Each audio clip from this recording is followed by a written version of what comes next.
It's all, they sent me a big one too. They did, it's bigger than all. It should be. It should be.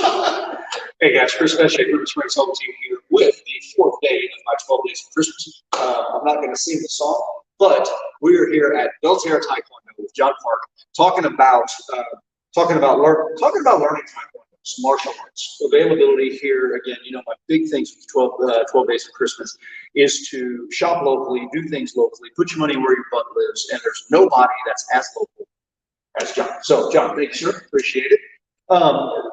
Since you know, we got people moving in all the time, why don't you kind of give us a rundown of, you know, Belterra TaeKwonDo? How did you get started? You can go into your family history, because I know that's a long, proud history. But just kind of chat a little bit about Taekwondo and you know, what you do there. Well, Taekwondo is an Asian martial art from Korea. Started a long, long time ago, but officially got its name actually in the 60s. Really? They actually used to call it TaeKwonDo. And then when the General Choi, took control of Korea, they said, we watched a military exercise, and the secretary, I thought he was there, said, the secretary says, oh, Taekwondo. And then the General said, I like it. And that's how that happened. So the name is only about 50 years old. 60 years like old. 60, Yeah. like 60 something. Yeah. Interesting. Yeah, it's not funny. But yeah, but I teach Taekwondo here. My wife and I moved here 4 years ago. My wife's from Amarillo, but after living several decades up north, she wanted to come back to Texas. And my daughter goes to Sycamore, my son goes to Dripping Springs High School. And in Belterra here, this is my first school in Texas, but I love it here because we moved here to retire, we moved here to live. And I started martial arts. I started Taekwondo back in 1971 when I was a little kid. Trained a long time. I've been doing this actively for a living for over 3 decades. Wow. And gosh, I'm currently, my official title is advisor to the team at UT, but we're currently 3-time defending national champions.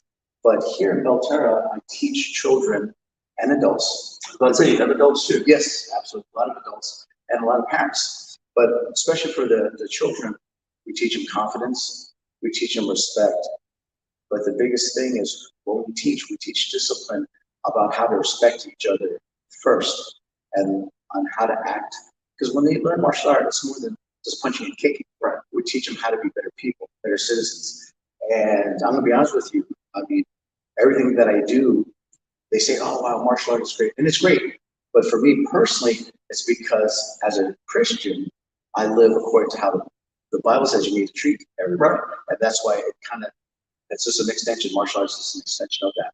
So the kids come here, a lot of them lack discipline or they lack confidence. So I have both spectrums. I have kids that are maybe too confident, right? They need to kind of rein them in a little bit aggressive. Yeah, and I have some that unfortunately they need to learn their voice. And what I love about it is when you see a child start here, they don't have a voice, and you see them get the confidence, and you see them really just grow into who they could be. And that's why I love doing what I'm doing. Because I've had kids that come from really tough backgrounds that actually went to Harvard. Wow, a single mom raised a kid living in a rough area, not here, but didn't realize there's something bigger than his neighborhood, and realized, wow, okay, if I study, I can really go someplace. And what I really do, I also check the kids' grades. I make sure that the first thing I check is not straight A's. The first thing I check is behavior. That's the biggest thing. And so I really do love teaching here because it's not about, again, yes, I have made quite a bit of champions that are US. There's a lot of collegiate flags and things like that on the walls from his champions. So, but I do, what I love teaching is when I see that little child get the confidence and see who they really could be. And you see the child who just never had a chance, or some that just need a better way to get their energy out. Because a lot of times, how do you expect a young child to eat some of the foods that are out there today with all the sugar, stay quiet for 8 hours? It's not natural. So here we get out a healthy environment. They get their anxiety out, they get their frustrations out, but they learn how to control themselves through encouragement, not through this is the 50s where you have the Catholic school where you get smacked with the rulers. Remember those? That was in the 80s and 90s, yes. Well, what's this guy? Well, different time. They are different times. Sure. So you mentioned, I want to touch on a couple of different things. You mentioned in a different area, and before we jumped on, you were talking about another school you have. So how many total schools do you have? Well, since I've been doing this for so long, I actually have over a dozen schools. But what I love is that they're all owned by my students. So a lot of times I've had kids that are like, I always want to do for a living. So basically, out of all the schools that are in our franchise, and there's about 20, I only own 2. Oh wow! The rest are individually owned, and half of them are owned by women. Wow. Okay. Yeah. And several more on the U.S. national team. And what I really do like about martial arts, doesn't matter if you're a boy, a girl, whatever. I had students now, they're like, I don't have a school. I go, the new schools that I did open, they're my students. They're my student schools. That's theirs. And so not only are you learning how to be a good person, learning a skill, but you're also learning perhaps a future endeavor.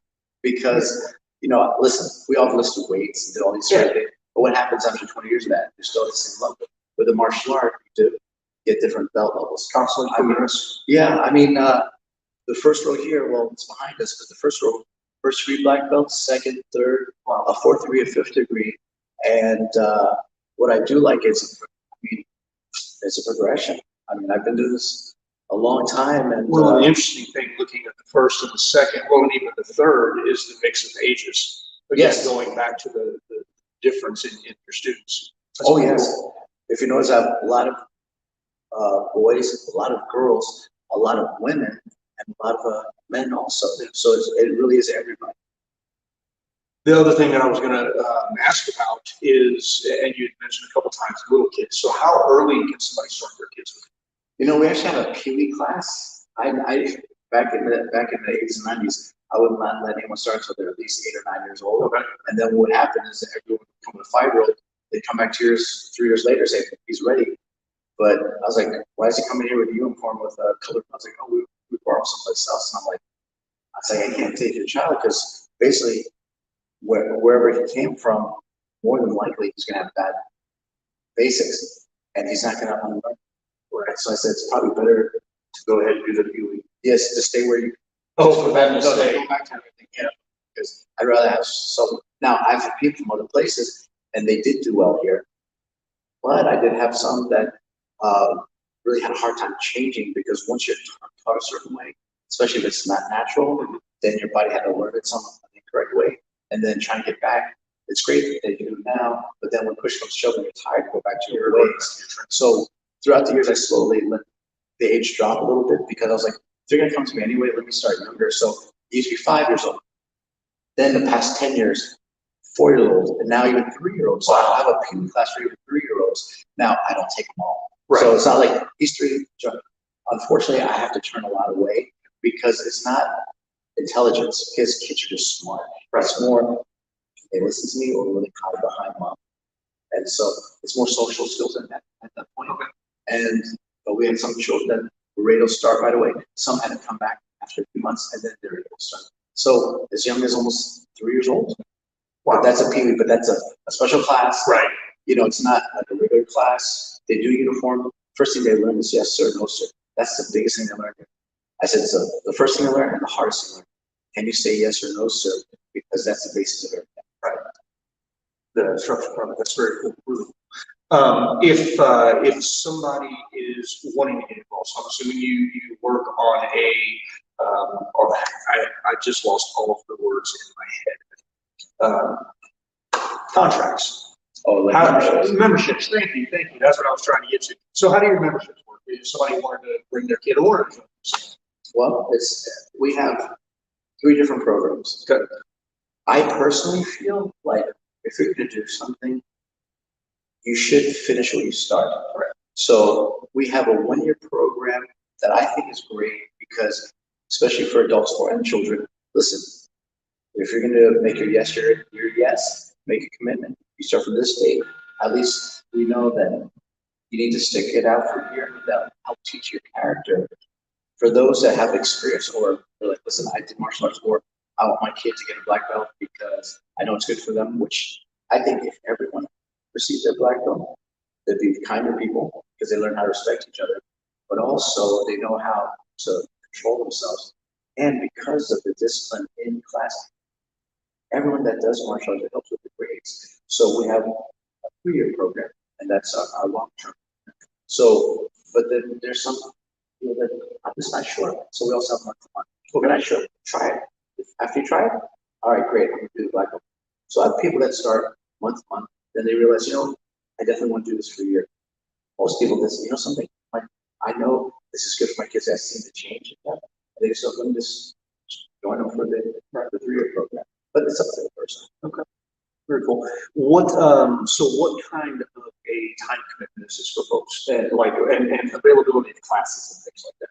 Well, actually, my white belt class is actually just opened up because I had a wait list for a little bit, and all the kids from the white belt class and the adults, they actually graduated. So all the adults from the white belt class, all the adults from and the kids from the white belt kids class, they all graduated, which is nice. So now that class is available. Okay. The Pee-wee and the Tykes, the Pee-wees I can only take 2 more kids, and the Tykes I can take 5 more. But then that class is closed. But the regular white belt class and the adult class is currently open. The port was closed. Okay. Is it something that's like 2 classes a week, 3 classes a week? We offer the class 3 times a week for beginners. Okay. And they can come once, twice, 3. That's up to them. Oh, okay. Got you. So it's just based around skill. Absolutely. Cool. And I'm assuming maybe some weekend options in there as well. Saturdays before long football. And definitely not Sundays because I'm at church. So I'm busy. Yep. That's good. That's good. Okay. So any other just kind of wrap up things that that somebody that is curious about martial arts in general, what sets Taekwondo apart from other martial arts potentially, or why is Taekwondo a good idea? What I like about Taekwondo specifically is this: most people, well, they have no upper body strength to punch. Anyway, Taekwondo is 80%, 20% punching. So if you're doing Taekwondo, because we generate more, we use our legs more, you generate a lot more power, 3 times power. So that's why I like where you can have a young person or a lightweight person be able to generate enough power to really defend themselves, right? Where if a person, don't get me wrong, I think boxing is great also, but what happens is people don't know how to punch right, and also they don't have much. For Taekwondo, it's technique that creates power. For a lot of other martial arts, you have to use strength. Okay. For technique, it's pure technique and speed. So that seems like it would kind of lend itself more towards beginners and having success. Right. So, right. And coming from the inner city, I mean, I really enjoy the fact that this gives you awareness, and you're able to defend yourself. And we have the whole gamut of self-defense. I mean, that's what I did when I was at the U.S. Naval Academy in West Point, teaching combatives. So also we have self-defense, which is very specific. And in fact, actually, I had to just do one at UT yesterday. Where goodness gracious, which group was that? It was for the student council. Okay. Student council. Because again, unfortunately, there's a lot of crazies out there. I guess there always has been crazies. But that's true. Anyway, and that made me think about something, because I believe you also, and if not, just say no. I believe you also offer kind of some corporate team building type stuff. Yes, I did for American Water before the pandemic. We did a lot of team building activities. Okay. And I think that they really enjoyed the self-defense. Oh, I know they did. I talked to Martin quite a bit. Right. Yeah. And they like it. And it's funny actually, because I had a couple of FBI field agents that applied. So no, but more self-defense, but not to that level where, right, I'm sure them gun and knife self-defense. A little different. Yeah. A little bit different. All right, guys. Well, I'm going to wrap it up on that. John, thank you very much. Guys, again, remember, people like John are the ones that are spending their money here locally, going and in our local restaurants, putting their names on the back of kids' uniforms and stuff like that. You're not going to find that with large corporations. So that's why this is so important to me, introducing you to people like John who have small businesses here. And even though the business is a little bit larger, and a couple of wait, is it Dojan? Dojo. Okay, see, I learned that too. It's not a dojo. Don't do that. But anyway, having a couple, but still, here in Belterra, doing it locally, and level what he's doing and making a difference in people's lives. So put your money where your butt lives. If you've got any interest at all in martial arts, come see John. I can't give him high enough recommendations. So thank you, sir. I appreciate it. Thank you. Appreciate it. Guys, we'll see y'all tomorrow with day 5. Oh.